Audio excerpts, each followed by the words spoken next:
በዩሮፓ ሊግ ማንቸስተር ዩናይትድ ዛሬ አትሌቲክ ቢልባኦን ምሽት 4 ሰዓት በሜዳው ያስተናግዳል።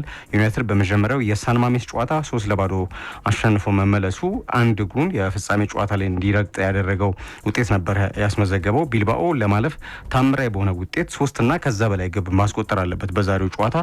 ያ ካልሆነ ዩናይትድ በየትኛውም ውጤት ቢጠናቀቅ ከ3 በታች ባሉ ግቦች ወደ ቀጣይ ዙር ማለፉን ያረጋግጣል ማለት ነው። በዚህ ላይ የአትሌቲክ ቢልባኦ የቡድኑ 3 ቁልፍ ተጫዋቾች አይኖሩም ተብሏልና የቡድኑ ቀዳሚ ጎል አግቢ ሆነው አይሃን ሳንሴት፣ ወንድማማቾቹ ኢናኪ ዊሊያምስና ኒኮ ዊሊያምስም በዛሬው ጨዋታ በጉዳት ምክንያት ከስብስብ ውጭ መሆናቸው ተነግሯልና ይህን ተከትሎ ለአትሌቲክ ቢልባኦ ጨዋታው በጣም ከባድ ያደርግባቸዋል። ሩበን አሞሪም ግን ለተጫዋቾቻቸው ማስጠንቀቂያ ሰጥተዋል። ከዛሬው ጨዋታ ጋር በተያያዘ በጨዋታው ምንም ሊፈጠር ይችላል፣ ይህንን መረዳት ተገቢ ነው። አንድ ጎል የጨዋታውን መንፈስ ሊቀይር ይችላል። እቅዳችን እስከ መጨረሻው ደቂቃ ተፋልመን ማሸነፍ ነው የሚል አስተያየት ሰጥቷል። የቢልባኦ አሰልጣኝ ኤርኔስቶ ቫልቬርዴ በመጀመሪያው ጨዋታ መጥፎ ውጤት ቢገጥመንም ያንን ወደ ኋላ በመተው በጨዋታው ለማሸነፍ ወደ ሜዳ እንገባለን የሚል አስተያየት ሰጥቷል።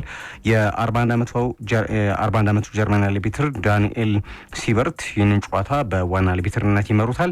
ሌላኛው ጨዋታ የኖርዌይ ቦዶ ግሊሚት በሜዳው ቶተንሃምን የሚያስተናግድበት ጨዋታ ነው። እንደሚታወቀው የአንጅ ፖስቴኮግሉ ቶተንሃም በመጀመሪያው ዙር ጨዋታ 3-1 በሆነ ውጤት ማሸነፉ ይታወሳል። ከዚህ ጨዋታ ጋር በተያያዘ አነጋጋሪ ተግባር የቦዶ ግሊሚት ደጋፊዎች ፈጽመዋል።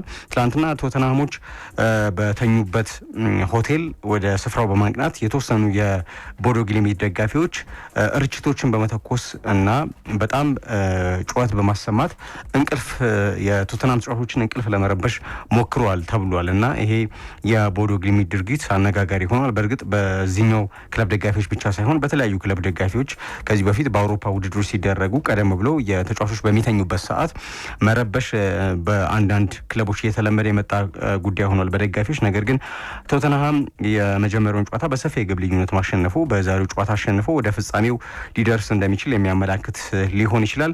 ከጨዋታው ጋር በተያያዘ አነጋጋሪ አስተያየት ሰጥቷል ዛሬ የቶተንሃም አሰልጣኝ አንጅ ፖስቴኮግሉ። ከቀናት በፊት አርሰን ቬንገር በዩሮፓ ሊግ ዋንጫውን የሚያሸንፍ ቡድን ወደ ሻምፒየንስ ሊግ መመለስ የለበትም፣ በዛው በዩሮፓ ሊግ ነው መካፈል ያለበት የሚል አስተያየት ሰጥተው ነበረ። ከዚህ ጋር በተያያዘ አስተያየታቸውን የሰጡት አንጅ ፖስቴኮግሉ ቶተንሃም ላይ ሲሆን ሁሉም የተሰማውን ይናገራል።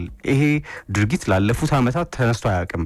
የዩሮፓ ሊግ ሻምፒዮን የሆነ ከአውሮፓ ሻምፒየንስ ሊግ ውጭ መሆን አለበት የሚለው ነገር ግን ባለፉት 8 ቀናት ምን ተፈጥሮ ነው እንዲህ አይነት ሀሳቦች የሚነሱት? ምክንያቱም ቶተንሃም አሁን ለዋንጫው መቃረቡን ተከትሎ እኛ ላይ የእኛን ስም ለማሳነስ የሚሰጠው አስተያየቶች ናቸው በሚል ይህንን ንግግር መንቀፋቸውን ነው የተናገሩት በንግግራቸው አሰልጣኝ አንጅ ፖስቴኮግሉ። ሁለቱም የእንግሊዝ ክለቦች ምናልባት ለፍጻሜ ሊቀርቡ ይችላሉ። ቶተንሃምና ማንቸስተር ዩናይትድ የዛሬውን የመልስ ጨዋታ በቀላሉ ያሸንፋሉ ተብሎም ከፍተኛ ግምት አግኝተዋል። በኮንፈረንስ ሊግ ደግሞ ቼልሲ ምሽት 4 ሰዓት በስታንፎርድ ብሪጅ ዱጋርደን የተባለውን የስዊድን ቡድን ይገጥማል። የመጀመሪያውን ዙር ጨዋታ ስዊድን ላይ 4-1 በሆነ ሰፊ ውጤት ማሸነፋቸው ይታወሳልና በቀላሉ ወደ ተከታይ ዙር እንደሚያልፉ ይጠበቃል።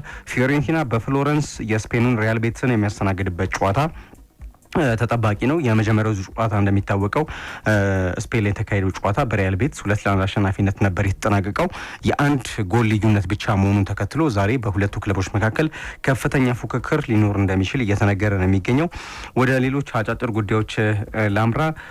ትሬንት አሌክዛንደር አርኖልድ ያው በቀጣይ የሪያል ማድሪድ ተጫዋች እንደሚሆን ይታወቃል። ይህን ተከትሎ በዓለም ክለቦች ዋንጫ ተጫዋቹ እንዲጫወት ሪያል ማድሪዶች ሲያግባቡት ነበረ።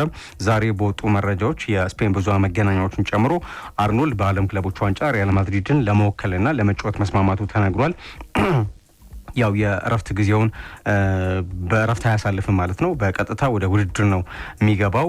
ቀደም ብሎም ስምምነት ላይ መድረሳቸው ይታወቃል። ወደ ሪያል ማድሪድ የሚያደርገውን ዝውውር በተመለከተ በቅርብ ሳምንታትም የትሬንት አሌክዛንደር አርኖልድ ለሪያል ማድሪድ በይፋ ፊርማውን እንደሚጠበቅ ነው የተነገረው። የፉልሃሙ አሰልጣኝ ማርኮ ሲልቫ የሳዑዲውን አልሂላል በቀጣይ ለማሰልጠን ከክለቡ ጋር ንግግር መጀመራቸው እየተነገረ ነው የሚገኘው። ከማርኮ ሲልቫ በተጨማሪ ስፒሪቶ ሳንቶም አሁንም በሳዑዲ አረቢያ ክለቦች ተፈላጊ የሆኑ አሰልጣኝ ናቸው። ነገር ግን በዋናነት አሁን ማርኮ ሲልቫ ናቸው በቀጣይ የአልሂላል አሰልጣኝ እንዲሆኑ በክለቡ ፍላጎት እንዳለ እየተነገረ የሚገኘው። አልሂላል ዘንድሮ በሳዑዲ ፕሮ ሊግ ውጤታማ ጉዞ አለማድረጉን ተከትሎ አሰልጣኙን እንዳሰናበተ ይታወቃልና በቀጣይ በፍሉሃም በጣም አስደናቂ ቡድን በመስራት የሚታወቁትን ማርኮ ሲልቫን አሰልጣኝ አድርጎ ለመሾም ከአሁኑ ንግግር እያደረገ እንደሚገኝ ነው የተነገረው። ማንቸስተር ዩናይትድ የፊዮሬንቲናውን አጥቂ ሞይስኪንን በክረምቱ ማዘዋወር ከሚፈልጓቸው የአጥቂ ስፍራ ተጫዋቾች አንደኛው መሆኑን ይፋ አድርጓል። ሞይስኪን ከጉዳት ነጻ በሆነባቸው የሴሪ ኤ ጨዋታዎች ላይ ለፊዮሬንቲና በጣም ወሳኝ ግብ አስቆጣሪ ሆኖ ተመልክተነዋል። አሁን በድጋሚ ወደ እንግሊዝ ሊግ ተመልሶ ለማንቸስተር ዩናይትድ ፊርማውን ያኖራል ወይ የሚለው የሚጠበቅ ቢሆንም ማንቸስተር ዩናይትዶች የተጫዋቹን በፊዮሬንቲና የሚጠይቀውን ዋጋ መክፈል ይጠበቅባቸዋል ተብሏል። የቀድሞ የእንግሊዝ ብሔራዊ ቡድን አሰልጣኝ የነበሩት ፒተር ቴይለር በእንግሊዝ 7ኛ የሊግ እርከን የሚወዳደረውን ካንቪ አይስላንድ የተባለውን ቡድን ለማሰልጠን መስማማታቸው በጣም በበርካታ መገናኛ ብዙሃን እያነጋገረ ነው። አሁን ላይ 72 ዓመታቸው ነው። የቀድሞ የእንግሊዝ ብሔራዊ አሰልጣኝ ፒተር ታይለር እንደ አውሮፓውያን አቆጣጠር በ2000 ነበር በጊዜያዊ ዋና አሰልጣኝነት የእንግሊዝ ብሔራዊ ቡድንን መረከባቸው የሚታወሰው እኛ አሰልጣኝ አሁን ከደረጃቸው በጣም ዝቅ ብለው በ7ኛ የእንግሊዝ የሊግ እርከን የሚገኘውን ካንቪ አይስላንድ የሚባለውን ቡድን ለመረከብ መስማማታቸው ተነግሯል። ጁቬንቱስ የማንቸስተር ዩናይትዱን አጥቂ ራስሙስ ሆይሉንድን እንደሚፈልግ ይፋ አድርጓል። በዚህም የክለቡን አማካይ የሆነው ዳግላስ ሉዊዝን የራስሙስ ሆይሉንድ ዝውውር አካል አድርጎ ለማንቸስተር ዩናይትድ ለመስጠት ፍላጎት አላቸው ተብሏል። ያው እንደሚታወቀው ከጥር ወር ጀምሮ በዳግላስ ሉዊዝ እና በዩቬንቱስ መካከል ስምምነት አልነበረም። በክረምትም እንደሚለያዩ ሲጠበቅ ነበረ። አሁን በወጡ መረጃዎች መሰረት በቀጣይ የራስሙስ ሆይሉንድ ወደ ቱሪን ከመጣ ዳግላስ ሉዊዝን የዝውውሩ አካል አድርገው ለማንቸስተር ዩናይትድ የመስጠት ፍላጎት እንዳላቸው እየተነገረ ነው የሚገኘው። የቀድሞ የማንቸስተር ዩናይትድ ተጫዋቾች ጋሪ ኔቭል እና ዴቪድ ቤካም በጋራ በእንግሊዝ 2ኛ የሊግ እርከን የሚወዳደረውን ሳልፎርድ ሲቲን ለመግዛት ስምምነት ላይ መድረሳቸው እየተነገረ ነው። የክለቡ ድርሻ እስከ 20 ሚሊዮን ዩሮ ያወጣል ተብሏል። በቀጣይ 5 ዓመታትም ቡድኑን ወደ ሻምፒዮንሺፕ ለማሳደግ እቅድ መያዛቸው እየተነገረ ነው የሚገኘው። ያው አሁን ላይ የ10% ድርሻ ነው የገዙት። ቀደም ብሎ ግን የ92ቱ የዩናይትድ የቡድን አባላት ጋር 80% ድርሻ አላቸው። 20% የክለቡ ድርሻ በሌሎች የተያዘ ነው እና በቀጣይ ቡድኑን ታላቅ ለማድረግ እንቅስቃሴ መጀመራቸው እየተነገረ ነው የሚገኘው። አሁን ላይ በጋሪ ኔቨል እና በዴቪድ ቤካም የ10% ድርሻ መያዙ በቀጣይ ቡድኑን ለማጠናከር ያግዛል ነው የተባለው። ዴቪድ ቤካም ከዚህ በተጨማሪ እንደሚታወቀው በዋናነት የኢንተር ሚያሚ ፕሬዚዳንት ሆኖ እየሰራ ነው የሚገኘው። የአሜሪካውን ክለብ ታላቅ ከማድረግ ወይንም የዋንጫዎች አሸናፊ ከማድረግ ጀምሮ እንደ ሊዮኔል ሜሲ፣ ሉዊስ ሱዋሬዝ ያሉ ትልቅ ተጫዋቾች ወደ ሜጀር ሊግ ሶከር መጥተው እንዲጫወቱ የእሱ ተጽዕኖ ቀላል አልነበረም። የዴቪድ ቤካም አሁን ደግሞ በእንግሊዝ 2ኛ የሊግ እርከን ያለውን በሊግ 2 ላይ ያለውን 4ኛ የሊግ እርከን ላይ ነው። ሊግ 2 ላይ አሁን የሚገኘውን ሳልፎርድ ሲቲን በቀጣይ ታላቅ ክለብ ለማድረግ እንቅስቃሴ መጀመራቸው እየተነገረ ነው። ናፖሊ ደብሮይነን በነጻ ዝውውር ለማስፈረም ፍላጎት ማሳየቱ እየተነገረ ነው የሚገኘው። የሊጉ ክለቦችን በእርግጥ ተጫዋቹን ይፈልጉታል። ነገር ግን ኬቨን ደብሮይነ ቆይታውን በተመለከተ አሁን ላይ ከቤተሰቦቹ ጋር ውይይት እያደረገ እንደሚገኝ ዲማርዚዮ ጽፏል።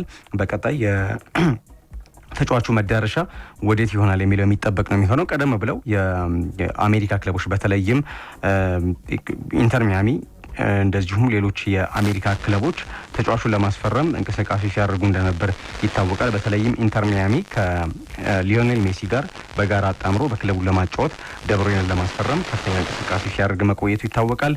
ከናፖሊ ጋር በተያያዘ ግን የናፖሊ ፕሬዚዳንት ኦሬሎ ዴ ላውረንቲስ በቀጣይ የአንቶኒዮ ኮንቴ ክለቡን ከለቀቁ ማሲሚሊያኖ አሌግሪን ወደ ኔፕልስ ለማምጣት እንቅስቃሴ መጀመራቸው ተነግሯል። እንደሚታወቀው አሁን ሴሪአውን እየመሩ ነው የሚገኙት ኮንቴ። በጣም አስደናቂ የውድድር ዓመት ናፖሊ በስኩዲቶ እያሳለፈ ነው የሚገኘው።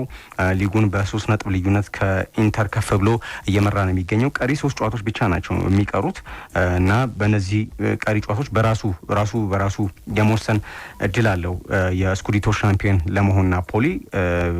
የናፖሊን ነጥብ መጣል ነው ኢንተር ዋንጫው ለማሸነፍ የሚጠብቀውና ከውድድር ዓመቱ መጠናቀቅ በኋላ ግን ከአሰልጣኙ ጋር ሊለያዩ ስለሚችሉ አሌግሪን ወደ ክለቡን ለማምጣት እንቅስቃሴ መጀመራቸው በስፋት እየተነገረ ይገኛል።